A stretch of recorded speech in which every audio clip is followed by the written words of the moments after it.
théorie de l'atelier 7, sciences technologies de 4e secondaire. L'univers matériel. Alors, on va étudier un cycle biochimique, le cycle du carbone. En fait, il y en a plusieurs. Nous avons le cycle de l'azote, le cycle du phosphore, mais pour la préparation à l'examen, nous allons étudier le cycle du carbone. Alors, le cycle du carbone correspond à la circulation et aux échanges de carbone entre les différentes composantes de la biosphère. Le carbone ne se retrouve pas nécessairement à l'état C comme on le retrouve dans le tableau périodique. On a des sources qui nous fournissent le carbone et on les retrouve dans des molécules, comme exemple, le dioxyde de carbone. Donc, on peut voir que le carbone est dans la molécule de CO2. On va voir plus tard que le dioxyde de carbone, entre autres, est un des gaz à effet de serre, donc qui va influencer le climat de la planète. On va voir l'effet de serre plus en détail. Alors, pour les sources du carbone, comment circule le carbone entre l'atmosphère, la lithosphère et l'hydrosphère? Donc, c'est ça qu'il faut retenir. Alors, pour ce qui est de l'atmosphère, nous avons la photosynthèse faite par les plantes ou dans l'eau faite par les algues ou le phytoplancton. Alors, la photosynthèse, une réaction chimique très importante à retenir et on peut voir que du côté des réactifs, nous retrouvons notre source de carbone. On va le voir par un schéma dans quelques secondes. Donc, la source de carbone, la plante va utiliser ou l'algue va utiliser et ou le phytoplancton, ceux-ci sont dans l'eau, donc ils vont utiliser du CO2 qui est dissous dans l'eau. Le CO2, c'est un gaz qui se dissout assez facilement dans l'eau. C'est le gaz qu'on retrouve dans les boissons gazeuses, par exemple. Alors, la photosynthèse des plantes, pardon, c'est que les plantes vont utiliser le CO2 de l'atmosphère avec l'énergie du soleil et l'eau. Elles vont fabriquer des produits qui seront tout simplement du sucre, donc de la nourriture pour nourrir les plantes, et aussi elles vont libérer du dioxygène. Alors, c'est une réaction très importante. Donc, on peut voir une source. Donc, comment circule le carbone finalement entre l'atmosphère, lithosphère, l'hydrosphère? Alors, la photosynthèse, c'est un exemple. Alors, si vous avez, par exemple, sur un schéma, une plante, un arbre, et que vous avez à identifier de quelle façon l'arbre va interagir avec l'atmosphère pour la circulation du carbone. Alors, on va le montrer souvent de cette façon-là. Il va prendre le CO2 de l'atmosphère et il va l'utiliser pour faire la photosynthèse. On peut voir que la plante, avec l'eau et l'énergie du soleil, c'est ce que j'ai mentionné tantôt, utilise le CO2 contenu dans l'air ou, dans le cas des algues et du phytoplancton, c'est dissous dans l'eau pour former du sucre et du dioxygène. Alors, une réaction très importante à retenir. Par la suite, on a la réaction inverse de la photosynthèse. Donc, lorsque vous connaissez par cœur la réaction de la photosynthèse, il suffit tout simplement de placer les produits à la place des réactifs et les réactifs à la place des produits et vous obtenez la réaction de respiration. Alors, les êtres vivants respirent. Les plantes aussi vont respirer la nuit, par exemple. Elles vont respirer. Les êtres humains vont respirer. Les animaux vont respirer. Et ils vont envoyer dans l'atmosphère, par exemple, dans le cas des humains, la source de carbone à l'intérieur de la molécule CO2. Donc, on la retrouve, cette source-là de carbone, dans la molécule de dioxyde de carbone. Alors, on va brûler tout simplement lors de la respiration cellulaire, on va brûler, donc c'est une combustion lente, hein? On a de l'oxygène du côté des réactifs, donc c'est une oxydation. Alors, on va brûler du sucre et par le fait même, les produits de cette réaction-là, vous allez avoir de l'eau et du CO2 et une libération d'énergie. Alors, on voit que c'est vraiment l'inverse de la photosynthèse. Les micro-organismes qu'on rencontre aussi, qu'on retrouve au niveau du sol, au niveau de l'eau, qui décompose la matière organique, donc ce qui est matière fécale, ça peut être aussi des organismes vivants qui sont morts. Donc, ils décomposent la matière organique et ils produisent des micro-organismes aussi, du CO2, qui, encore une fois, va se retrouver dans l'atmosphère. Ça peut se retrouver aussi au niveau de l'hydrosphère, l'eau, par exemple. Alors, lors de la décomposition, c'est une autre façon aussi de produire une source de carbone, encore là, par le CO2. Il y a aussi une sorte de fermentation qui se fait en l'absence de dioxygène. C'est certaines bactéries qui vont être capables de décomposer, encore une fois, de la matière organique par la fermentation et ça va produire une autre source de carbone, le méthane, le CH4 et aussi du dioxyde de carbone. On va voir un peu plus tard que ces deux gaz donc on le sait que le CO2, c'est un gaz à effet de serre, mais le méthane qui s'ajoute, lui, est 21 fois plus important, donc il y a plus d'impact que le CO2 en lien avec l'effet de serre. Donc, il contribue 21 fois plus à l'effet de serre que le CO2. On va en reparler tantôt.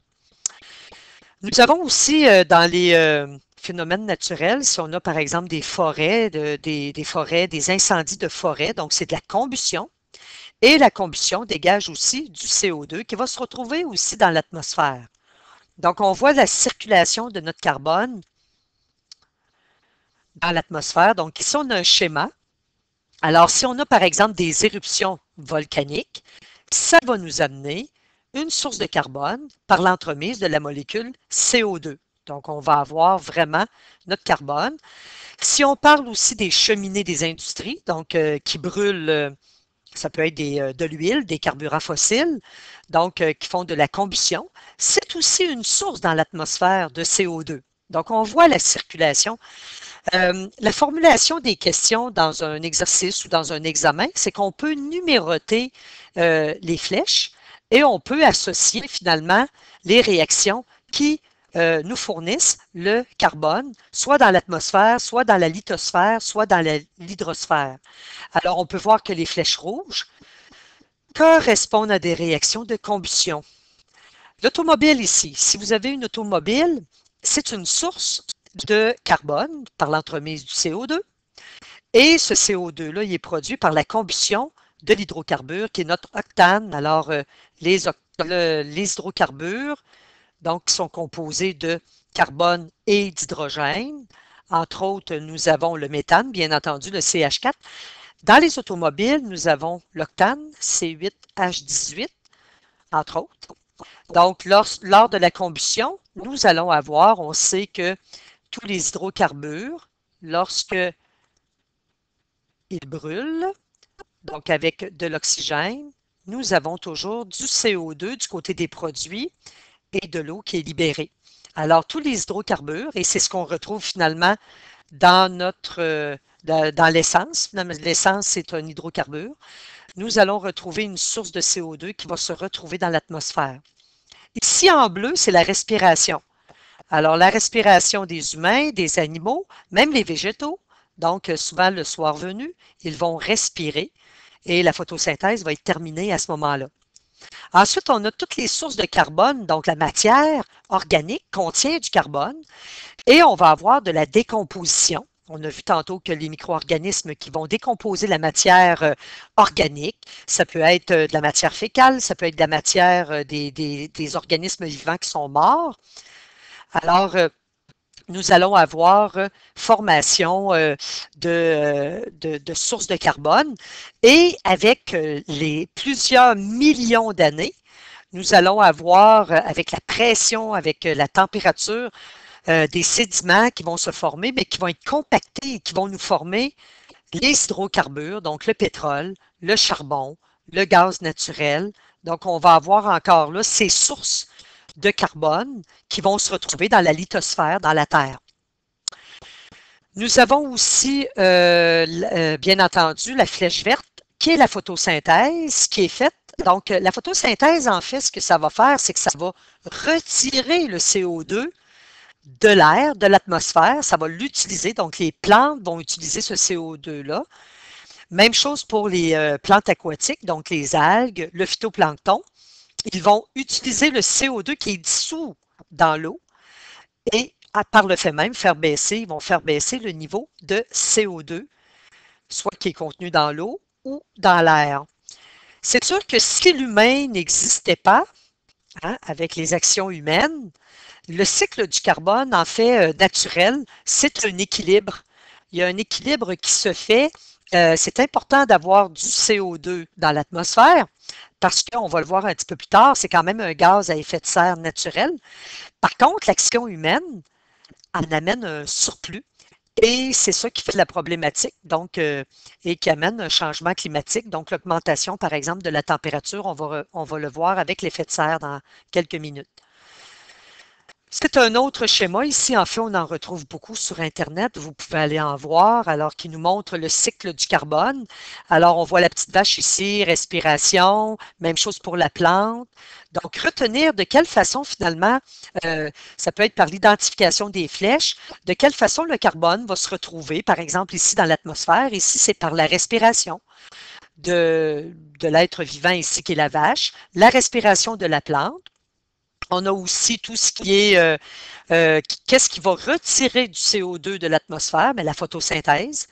On a vu tantôt tout ce qui était décomposition au niveau de la lithosphère. Donc, il va y avoir du méthane, il va y avoir du CO2, il va y avoir donc du carbonate de calcium aussi qui va se retrouver. On va avoir autant au niveau de l'eau, la lithosphère, on va avoir des mollusques qui contiennent une source de carbone dans leur carapace et lorsqu'ils vont mourir, ça va se déposer en sédiment dans le fond de l'eau. Encore là, avec la pression, avec les années, ça prend des millions d'années, nous allons avoir formation du pétrole, des hydrocarbures, le gaz naturel. C'est ce qu'on va avoir, le charbon aussi. Alors, on va avoir des roches carbonatées, etc. Donc, on peut voir, c'est un schéma qui ressemble à celui. Donc, c'est des échanges qu'on va retrouver, des échanges de carbone.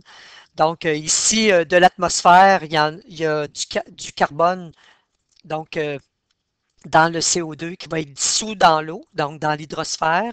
Alors, les plantes aquatiques, les algues, les phytoplanktons vont pouvoir l'utiliser pour leur photosynthèse. Par la suite, on va voir la lithosphère. Donc, juste pour faire un petit résumé, ce que nous avons vu au niveau de l'univers Terre-Espace, on a commencé par le cycle biochimique. Donc, on a vu le carbone et le carbone était en lien avec la lithosphère, l'atmosphère et l'hydrosphère. Donc, on avait des échanges dans ces trois milieux. Alors là, on va voir plus précisément la lithosphère, donc la Terre finalement, la croûte terrestre ou même ce qu'on retrouve sous l'eau, donc tout ce qui est continental, les continents, continental et océanique. Alors, ce qu'on va retenir de la lithosphère, un mot très important, le pergélisol. Le pergélisol, c'est tout simplement un sol qui est gelé tout le temps. Donc, il est gelé en permanence. On ne peut pas vraiment construire des maisons avec un solage. On va plutôt construire nos maisons sur ces sols-là avec des pilotis parce que la terre est gelée en permanence. C'était au moins 2 ans, mais il n'y a pas vraiment de dégel du pergélisol. Il est surtout présent dans les régions froides, près des pôles. Et la problématique environnementale, c'est qu'avec le réchauffement climatique, alors, on occasionne la fonte du pergélisol et on ne veut pas ça. Parce que la fonte du pergélisol, ce que ça va faire, il va avoir beaucoup d'impact. Cette fonte-là, bien entendu, elle va entraîner des glissements de terrain, même des glissements de bâtiments qui sont construits sur pilotis. On peut avoir aussi des inondations parce que c'est un sol qui est gelé, donc il y a de la glace, donc ça va dégeler et ça va donner l'état liquide. Comme je l'ai mentionné tantôt, ça déstabilise la fondation des bâtiments, ça peut détruire des routes. La faune du pergélisol aussi, c'est très important. Ce que ça fait aussi, c'est que ça laisse échapper un gaz qui est le méthane, qui est, comme je le mentionnais tantôt, qui est un gaz à effet de serre. Gaz à effet de serre, on peut le noter comme ça, les GES. Et ce gaz-là, il est 21 fois plus puissant que le CO2 lorsqu'il se retrouve dans l'atmosphère. Donc, tout ce qui est pergélisol, lorsque ça commence à fondre à cause de la hausse de température, ben, on va voir ce gaz-là qui va s'échapper tout simplement. Et même avec le réchauffement climatique, dans le fin fond des mers, on retrouve aussi du méthane, mais qui est emprisonné. Et par la hausse de la température, il arrive à se dégager, même au niveau de la mer. Donc, c'est pas souhaitable parce que c'est un gaz à effet de serre qui est encore plus puissant que le CO2. En fait, il est 21 fois plus puissant. Il faut retenir pour l'examen aussi les ressources énergétiques liées toujours avec notre lithosphère, avec la Terre, ce que la Terre peut nous donner comme source d'énergie. Alors, les ressources énergétiques de la lithosphère, nous avons bien entendu les énergies fossiles, les carburants fossiles. On pense au pétrole, au gaz naturel, le CH4, le charbon. Alors, on utilise, par exemple, en Chine, beaucoup de charbon dans les usines thermiques. Alors, on va faire brûler le charbon, toujours dans le but de faire de l'électricité, tout simplement. Alors, lors de la combustion, ces énergies fossiles-là produisent, oui, bien entendu, de l'énergie, mais la combustion des énergies fossiles, c'est une source majeure encore là des gaz à effet de serre. Ça va nous donner un surplus de carbone encore dans l'air et c'est pas souhaitable. Nous avons aussi, on appelle quand même le combustible radioactif, même si on ne fait pas brûler comme tel, on l'appelle comme ça, c'est tout ce qui est les substances radioactives comme l'uranium. Le Canada est le plus grand, le Canada possède beaucoup, surtout en Ontario, là, des mines d'uranium. Donc, on est un grand fournisseur mondial d'uranium. En fait, ils produisent ces énergies-là, ces ressources-là, pardon, de la lithosphère, là, ils produisent de l'énergie nucléaire. Lors de la désintégration, c'est surtout de la fission nucléaire qui se produit dans les réacteurs nucléaires et ça donne de l'énergie. Cette énergie-là, on l'utilise aussi pour faire de l'électricité. Ça n'émet pas de gaz à effet de serre. Donc, ça ne contribue pas à mettre dans l'atmosphère, par exemple, du carbone, du CO2. Mais par contre, il y a des déchets radioactifs très dangereux. La géothermie maintenant, la géothermie, c'est qu'on va utiliser la chaleur que le sol, il y a quand même en profondeur une température constante.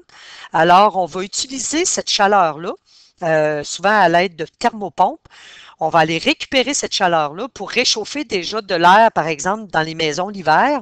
Donc, de réchauffer cet air-là avant qu'elle soit réchauffée davantage par notre système de chauffage. Alors,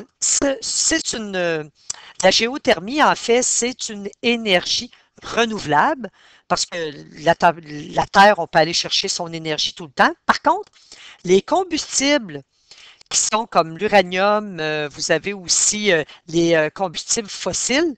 Donc, ceux-là, on dit qu'ils ne sont pas renouvelables parce que ça prend des millions d'années avant, par exemple, que le pétrole se forme. Alors, c'est pour ça qu'on dit que ce sont des ressources non renouvelables. Passons maintenant à l'hydrosphère. Alors, l'hydrosphère, on pense à tout ce qui est cours d'eau, lacs, océans, mers, rivières, etc. On va parler de notion de bassin versant. Très important pour l'examen. Un bassin versant, c'est aussi appelé un bassin hydrographique. Un bassin hydrographique, c'est une portion de territoire qui draine toutes les précipitations reçues vers un même endroit.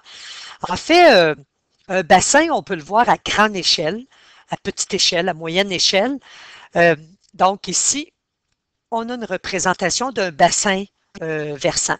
Alors, lorsqu'on a, par exemple, différents niveaux, avec des montagnes, des collines, etc., et qu'on retrouve des ruisseaux, du ruissellement, donc de l'eau qui circule, Alors, ce qu'on peut vous poser comme question, c'est souvent une question qui est liée avec l'environnement. C'est qu'on peut avoir un déversement d'un produit toxique, par exemple, qui pourrait être déversé ici au point A, et on pourrait tout simplement demander, est-ce que ça peut nuire aux personnes, par exemple, qui sont au bord, ici, au point B, ou ici au point C, ou ici au point D. Donc, c'est les questions qu'on peut formuler. Donc, si on a un déversement ici de produits toxiques en A, est-ce que ça peut nuire aux différents points ici? Alors, ce qu'il faut comprendre des bassins versants, alors, c'est que ici, nous avons les lignes de partage d'eau ou les lignes de crête. Alors, s'il mouille, ça ruisselle, ça pogne un cours d'eau, un ruisseau, une rivière, peu importe. Et là, ça descend vers le niveau plus bas. Ici, le bassin versant, toute l'eau de ruissellement ici qu'on retrouve ici va se retrouver ici. Alors, si nous avons un déversement de produits toxiques ici, alors la logique veut que ça va descendre, hein? Donc, on s'en va ici et ça peut affecter les personnes, les populations qui sont ici au point D. Par contre, ici, on a un autre embranchement qui a tendance à monter. Alors ici, on n'aura pas d'effet sur B ni sur C parce que l'eau ne monte pas. En fait, l'eau circule de l'amont vers l'aval. Donc, en hauteur, c'est l'amont et plus bas, c'est l'aval. Donc, pensez que si vous êtes dans le bas, vous pouvez avaler de l'eau, aval. Donc, l'eau circule de l'amont vers l'aval et elle ne fait pas l'inverse. Donc, si on avait par contre un déversement de produits toxiques en B, là, on pourrait contaminer C et on pourrait contaminer D parce que l'eau descend et passe par ici. Alors, c'est ce principe-là qu'il faut comprendre des bassins versants. Par la suite, on va parler de circulation océanique. Très important. Donc, comprendre le principe de comment circule l'eau dans les océans. Alors, la circulation océanique correspond au mouvement et au déplacement de l'eau sous forme liquide à l'échelle de la planète. Et en même temps, la circulation océanique, c'est un thermostat pour la planète. Sans la circulation océanique, on n'aurait pas la température que nous connaissons sur la planète. Alors, nous avons deux types de courants, très important de les retenir. Nous avons les courants de surface. Alors, ces courants-là, qu'on voit à la surface de l'eau, des eaux, sont provoqués par les vents et par la rotation de la Terre. Donc, c'est l'effet Coriolis qu'on appelle. Donc, c'est dû à la rotation de la Terre. Vous pouvez aller voir des petites animations sur Internet. Il y en a plusieurs. Donc, l'effet Coriolis, vous allez pouvoir voir le principe. Alors, les vents et la rotation de la Terre vont provoquer au niveau des océans des courants qui ne sont pas en profondeur, mais bien à la surface. Donc, ça, c'est à retenir. Par la suite, nous avons les courants de profondeur. On les appelle aussi les courants de densité. Alors, ceux-là sont faits par la température et la salinité de l'eau. Alors, la température, donc, lorsqu'on considère les deux, donc la circulation qui se fait en profondeur des océans, donc lorsqu'on combine température et salinité, on appelle ça la circulation thermohaline. Donc, thermo pour température et haline pour salinité. Donc, c'est un terme à apprendre par cœur. Alors, lorsqu'on parle de courant de profondeur ou de densité, qu'est-ce qui provoque ces courants-là? C'est la température de l'eau et la salinité de l'eau. Nous allons comprendre le principe de la façon suivante. Alors, c'est que l'eau chaude a une masse volumique qui est plus faible que l'eau froide. Alors, c'est un peu comme l'air. Hein? Dans nos maisons, l'hiver, souvent, au niveau des pieds, nous avons froid, mais au niveau des plafonds, c'est plus chaud parce que l'air chaud a une masse volumique qui est plus faible que l'air froid et se retrouve au plafond. Pour l'eau, c'est le même principe. Alors, nous allons avoir de l'eau chaude qui va avoir tendance à monter et de l'eau froide qui va avoir tendance à descendre dans les profondeurs de l'océan. Alors, ça va former ce qu'on appelle un système de convection, comme pour l'air finalement. Et lorsqu'on parle de système de convection, c'est un mouvement. Donc, on a un mouvement, un courant qui va se faire dans les profondeurs des océans. Une autre chose qu'il faut retenir aussi, c'est que l'eau douce a une masse volumique qui est plus faible que l'eau salée. Donc, lorsqu'on a de l'eau salée, par exemple un verre, dans lequel, et ça aussi, vous pouvez aller voir sur Internet, il y a plein de petites illustrations, même des petites vidéos sur YouTube qui vont vous montrer le principe. Si vous avez de l'eau salée va se tenir, donc si vous avez de l'eau salée, donc l'eau salée va se tenir dans le fond et vous allez avoir l'eau douce qui va être au-dessus, tout simplement parce que sa masse volumique, elle est plus faible. Et c'est ce qui va créer les mouvements, justement, en profondeur de l'eau des océans. On dit l'eau des régions polaires est froide et salée. Donc, ce qui est au pôle, pourquoi que l'eau dans les régions polaires bon, on comprend pourquoi qu'elle est froide, là, parce que la température est très froide, mais pourquoi qu'elle est plus salée? En fait, lorsque nous avons de l'eau, on va faire ici de l'eau, lorsque cette eau-là va geler, donc supposons qu'elle devient à l'état solide, donc si c'est l'eau de l'océan, par exemple, on va retrouver, c'est juste l'eau qui va geler. Donc, on va retrouver le sel, en fin de compte, ici, donc de la saumure qui va se faire ici, donc qui va se retrouver finalement dans l'eau. Lorsque la glace se forme au niveau des océans, ça augmente la salinité de l'eau parce que le sel, lui, ne gèlera pas avec la glace. C'est juste de l'eau qui va geler et le sel va se retrouver dans l'eau qui ne sera pas gelée. Donc, on augmente par le fait même, plus l'épaisseur de la glace va augmenter, bien, plus il va se retrouver, on va retrouver du sel, donc, dans l'eau.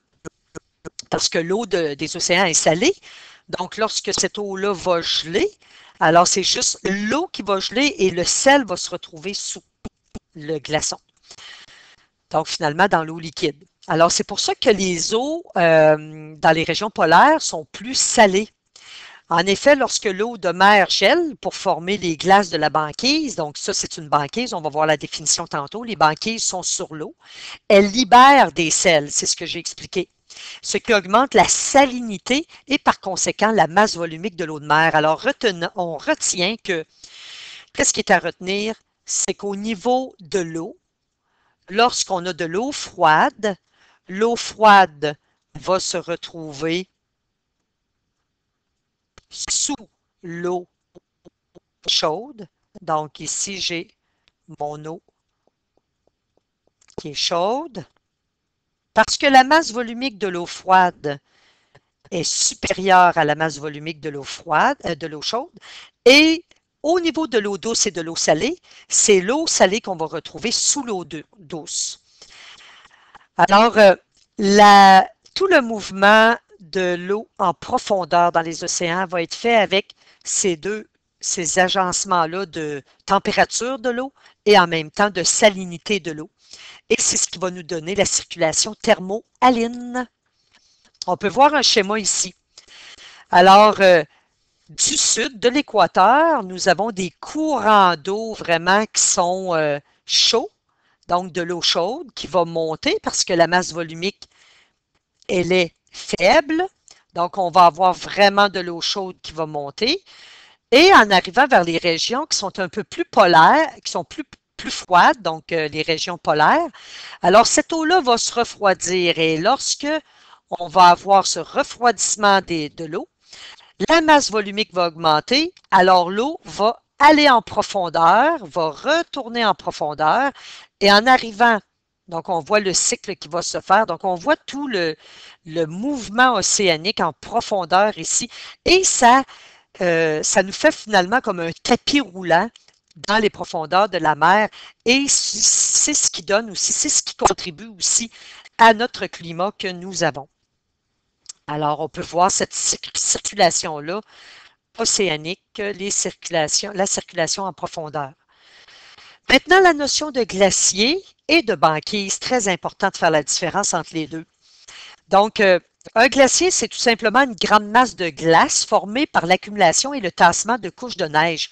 Les glaciers sont sur les continents, donc c'est sur la Terre. Par le réchauffement climatique, si un glacier se met à fondre, ben ça va faire quoi? Ça va augmenter le niveau de la mer. Donc, les glaciers sont sur la Terre et si par le changement climatique, ils arrivent à fondre, alors ça va augmenter le niveau de la mer. Par le fait même, ça va diminuer aussi la salinité de la mer puisque les glaciers, c'est de l'eau douce. Donc, ça va diminuer la salinité. Donc, c'est ce qu'on va retrouver. La banquise, elle. La banquise, c'est déjà de la glace. On peut penser au iceberg, par exemple. C'est déjà de la glace dans l'eau. Donc, si la banquise fond, elle n'augmente pas, elle ne contribue pas à augmenter le niveau de la mer parce que c'est déjà dans l'eau. Alors, on avait déjà fait l'expérience. Alors, lorsque déjà la glace est dans l'eau, lorsque le changement climatique, par exemple, la hausse de température amène sa fonte, alors ça ne contribue pas à augmenter le niveau de l'eau. Par contre, ce que ça va faire, tout simplement, ça va aussi diminuer la salinité de l'eau, puisque c'est encore là des glaces qui contiennent de l'eau. Ce n'est pas de l'eau salée, c'est de l'eau. Donc, ça va contribuer à diminuer la salinité, à augmenter aussi la température parce que c'est de la glace qui fond. La fonte des glaces d'un glacier ou de la banquise contribue à diminuer la salinité de l'eau. En effet, l'eau des glaciers ou de la banquise est de l'eau douce, donc à retenir. La salinité, bon, on a déjà une idée de ce que c'est. La salinité, ça correspond tout simplement à la quantité de sels minéraux qui sont dissous dans un volume déterminé de liquide. Donc, c'est des sels qu'on retrouve qui sont dissous dans l'eau, tout simplement. Et on retient que la salinité, elle va être diminuée si les banquises ou les glaciers fondent et se retrouvent dans la mer. Et ça a un impact très grand parce que si la salinité diminue, le courant océanique n'aura plus la même force. Il va contribuer moins à transporter la nourriture pour les organismes qui sont dans l'eau, dans les océans, qui vivent dans les océans. Donc, ça va moins brasser l'eau et par le fait même, ça va moins fournir d'aliments pour les animaux qui vivent dans les océans. On dit plus il y a d'eau douce dans la mer et plus la salinité de l'eau diminue. Ça, c'est à vraiment retenir. La diminution de la salinité de l'eau affecte la circulation thermohaline. Bien entendu, c'est ce que je viens d'expliquer. Alors, on va avoir des courants de profondeur qui vont être moindres. Donc, mais aussi, donc c'est les courants de profondeur, là, les circulations thermohalines. Donc, c'est tout le courant océanique qui va être complètement changé parce que la densité de l'eau ne sera plus la même étant donné que la salinité, il va y avoir moins de sel finalement dans l'eau. Maintenant, pour l'hydrosphère, voyons les ressources énergétiques que nous fournit l'eau. Alors, on n'a qu'à penser au Québec, l'énergie qui est faite avec l'hydroélectricité. Donc, le principe est toujours le même. Il faut avoir de l'énergie pour faire tourner finalement des turbines. Et ces turbines-là sont reliées à une génératrice et cette génératrice-là produit du courant électrique tout simplement. Au Québec, l'énergie hydroélectrique, ça contribue tout simplement à utiliser l'énergie potentielle de l'eau. Donc, on fait des barrages et l'eau tombe de haut, arrive de haut tout simplement. C'est de l'énergie potentielle. L'énergie potentielle, on a vu que c'était de l'énergie due à la hauteur d'un objet. Alors, l'eau tombe de haut, donc arrive avec une grande force. une force assez grande pour faire tourner des turbines. Et ces turbines-là, ben, sont capables de faire tourner une génératrice. Et cette génératrice-là va fabriquer du courant électrique qui va se retrouver finalement dans le circuit. En fait, un barrage n'aura pas un grand impact sur l'environnement. Oui, il va avoir, si on fabrique un barrage, on va avoir des inondations, on va avoir de la faune et de la flore qui va être détruite. Et puis, on va avoir pour à peu près 10 ans un peu de gaz à effet de serre, mais ça va se stabiliser par la suite. C'est quand même une ressource qui est renouvelable parce qu'on a toujours de l'eau finalement, par le cycle de l'eau, évaporation, condensation, etc. Et c'est une énergie qui est propre, donc qui ne fait pas de gaz à effet de serre. Alors, c'est à retenir. Donc, il n'y a pas de gaz à effet de serre lorsque on utilise l'hydroélectricité pour faire de l'énergie électrique. Alors, le principe, c'est tout simplement l'énergie potentielle de l'eau qui va pouvoir faire tourner. Donc, un déplacement, c'est de l'énergie mécanique ici de notre turbine. Et par le fait même, faire avec la génératrice de l'électricité. Nous avons aussi l'énergie marémotrice. Alors, ça ici, c'est basé sur les marées. Alors, le même principe. Les marées hautes, les marées basses, ça va faire un déplacement d'eau qui va pouvoir faire tourner les turbines. Par le fait même, les turbines, lorsqu'elles vont tourner, ça va fabriquer de l'énergie électrique. Bien entendu, les marées, il faut être dans une région du monde, comme le mont Saint-Michel, en Europe, qui a des marées qui sont très, très grandes, donc des marées qui viennent très, très hautes, des marées hautes et des marées basses, donc des différences de niveau d'eau. Donc, on ne peut pas penser à ce système-là si on a des marées qui sont très faibles. Et aussi, c'est quand même des installations coûteuses. Mais il n'y a pas de gaz à effet de serre. C'est quand même renouvelable aussi, cette énergie-là. Donc, il n'y a pas de gaz, c'est le côté positif. Il n'y a pas de gaz à effet de serre, c'est renouvelable aussi. Donc, c'est à retenir. Nous avons ensuite l'énergie hydrolienne. C'est un peu comme avec l'air, avec les éoliennes, mais c'est tout simplement les courants marins qui vont faire tourner des hydroliennes dans les fonds marins. Même chose ici, il faut avoir des courants qui sont grands, donc des courants à l'intérieur des océans qui sont très, très forts pour être capable de faire tourner les turbines et par la suite de produire du courant électrique. Même chose, c'est assez coûteux de faire ce type de ces hydroliennes-là. Par contre, il n'y a pas de gaz à effet de serre. Donc, ça ne génère pas des gaz à effet de serre et c'est aussi renouvelable, étant donné qu'on a évaporation, condensation, on a toujours de l'eau. Alors, je le mentionne, ces ressources sont renouvelables. Alors, c'est ce que l'hydrosphère nous fournit. Passons maintenant à l'air, l'atmosphère. Donc, on a vu l'hydrosphère, la lithosphère, maintenant l'atmosphère. Donc, c'est tout ce qui est enveloppe gazeuse qui entoure la Terre. Lorsqu'on parle de l'atmosphère, qu'est-ce qui nous intéresse et qu'est-ce qui est important de retenir? C'est l'effet de serre. En fait, l'effet de serre, c'est un processus naturel de réchauffement de l'atmosphère. Donc, si on n'avait pas l'effet de serre sur la Terre, la température de la Terre se maintiendrait aux alentours de la température moyenne de moins 18 degrés Celsius. Donc, on ne pourrait pas parler de la vie qu'on a actuellement sur Terre. Donc, c'est important d'avoir l'effet de serre, mais naturel. Alors, avec l'effet de serre naturel, la température moyenne se maintient autour de 15 degrés Celsius sur la Terre. Donc, c'est important. Alors, il y a des gaz qui vont bloquer l'énergie. En fait, le Soleil envoie de l'énergie à la Terre et donc, ça peut être les nuages qui vont en réfléchir de cette énergie-là. On peut avoir des particules qui vont réfléchir de ces énergies-là. On va avoir la Terre elle-même qui va en réfléchir. Mais lorsque cette énergie-là du Soleil est réfléchie par la Terre, on veut quand même qu'elle reste au niveau de la Terre. On va le voir par un schéma tantôt. Pour justement tempérer la planète, donc garder une certaine température, une certaine chaleur. On ne veut pas tout tout perdre cette chaleur-là. Donc, qu'est-ce qui bloque justement cette chaleur-là? Ce sont des gaz qu'on appelle les gaz à effet de serre.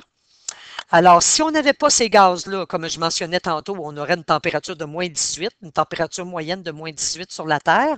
Mais comme on a ces gaz à effet de serre-là, nous avons une température moyenne de 15 degrés. Alors, on dit que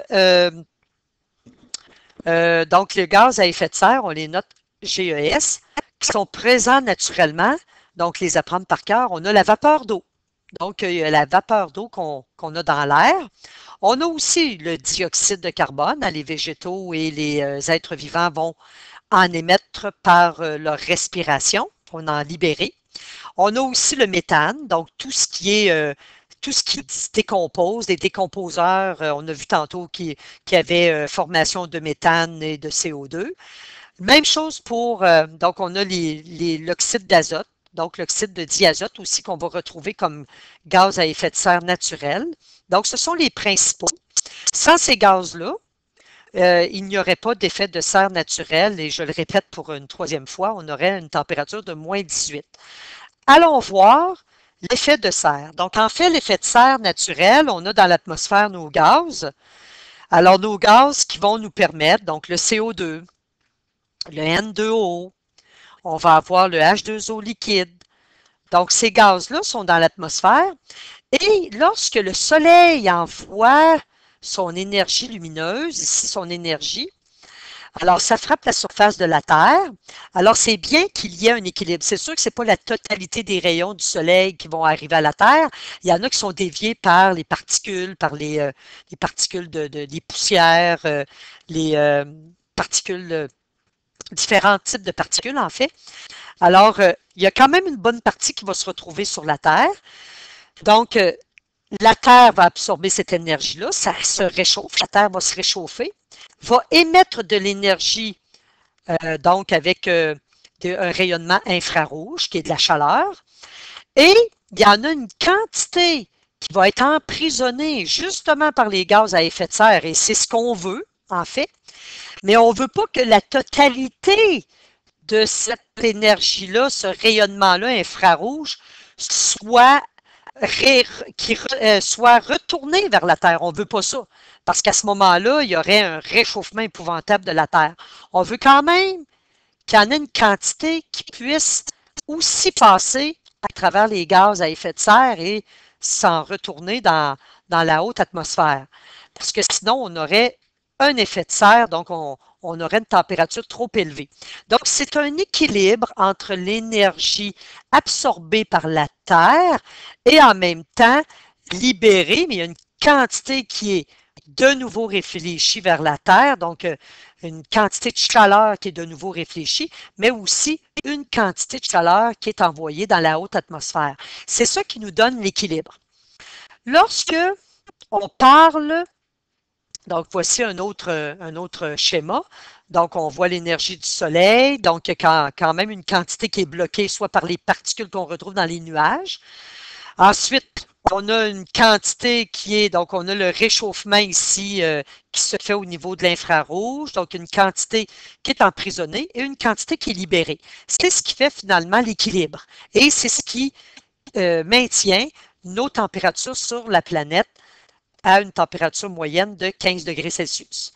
Par contre, lorsque l'humain arrive avec son activité, avec ses activités, donc les automobiles, les cheminées, lorsqu'on fait brûler des gaz, des carburants fossiles, donc du pétrole, de l'huile, des hydrocarbures, l'essence dans notre auto, on contribue à augmenter les gaz à effet de serre. Et ça nous donne quoi? Ça nous donne un effet de serre renforcé. Et l'effet de serre renforcé, c'est que la Terre emprisonne trop d'énergie parce qu'il y a plus de possibilité de sortir de l'énergie parce qu'il y a trop de gaz à effet de serre. On va voir un schéma.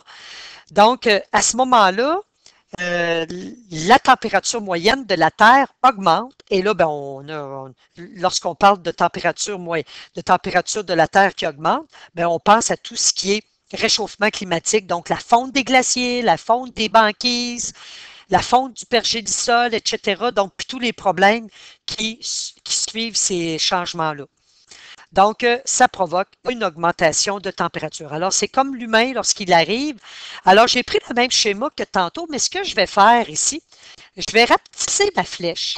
Alors ici, ce qui réussit à sortir, en fait, je vais, on pourrait la couper de moitié. Je vais juste prendre une autre couleur pour qu'on puisse bien voir.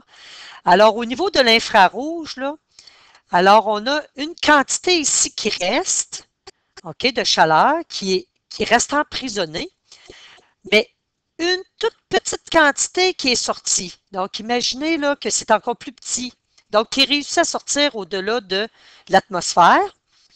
Même chose ici. Donc, on a une grande quantité qui reste à la Terre, mais une toute petite quantité qui réussit à passer. Donc, imaginons que souvent, pour vous l'illustrer dans les examens, là, les flèches vont être un petit peu plus minces. Donc, pour vous démontrer que finalement, l'énergie qui réussit à s'échapper, elle est petite comparée à l'énergie qui reste emprisonnée. Ça, c'est plus large ici, là. Alors, ce qui reste emprisonné, c'est beaucoup plus d'énergie. Et là, l'équilibre il est brisé. Alors, il y a moins de possibilités pour l'échappement de l'énergie thermique parce qu'il y a un surplus de gaz à effet de serre que l'action humaine amène au niveau de l'atmosphère. Alors là, l'énergie n'est plus capable de sortir, donc il va y avoir plus d'énergie qui va être emprisonnée sous ces gaz-là à effet de serre et ça va réchauffer la température de la planète. Donc, on va avoir à peine des petits rayonnements infrarouges qui vont pouvoir s'échapper. Alors, c'est ça l'effet de serre renforcé. Je vais l'ajouter ici, là, parce que finalement, ici, c'est le même schéma que j'ai pris, mais j'en ai pas trouvé qui convenait pour montrer l'effet de serre renforcé. Alors, vous comprenez le principe, c'est juste qu'on n'a pas beaucoup d'énergie qui est libérée au-delà de la haute atmosphère. Maintenant, les ressources énergétiques de l'atmosphère, on a l'énergie éolienne. Donc, dans notre région, on a pu voir les éoliennes qui ont été fabriquées, là. Alors, même chose, même principe. Le vent fait tourner les pales et ensuite, on a le principe de génératrice qui nous donne du courant. Alors, c'est une ressource qui est renouvelable. Il n'y a pas de gaz à effet de serre. C'est sûr que si on a à répondre dans un contexte d'examen, cette ressource-là, c'est bien lorsqu'on a des vents. Mais si on est dans une région où il n'y a pas de vent, oubliez cette ressource-là. Ensuite, on a l'énergie solaire, donc avec les panneaux solaires, avec lesquels on va fabriquer de l'énergie électrique. Encore là, il n'y aura pas de gaz à effet de serre. C'est aussi une énergie qui est renouvelable. Alors, si on a une région qui est vraiment, mais vraiment ensoleillée, on peut penser à cette source d'énergie, l'énergie solaire. Comme je l'ai mentionné, ces ressources sont renouvelables. Et voilà.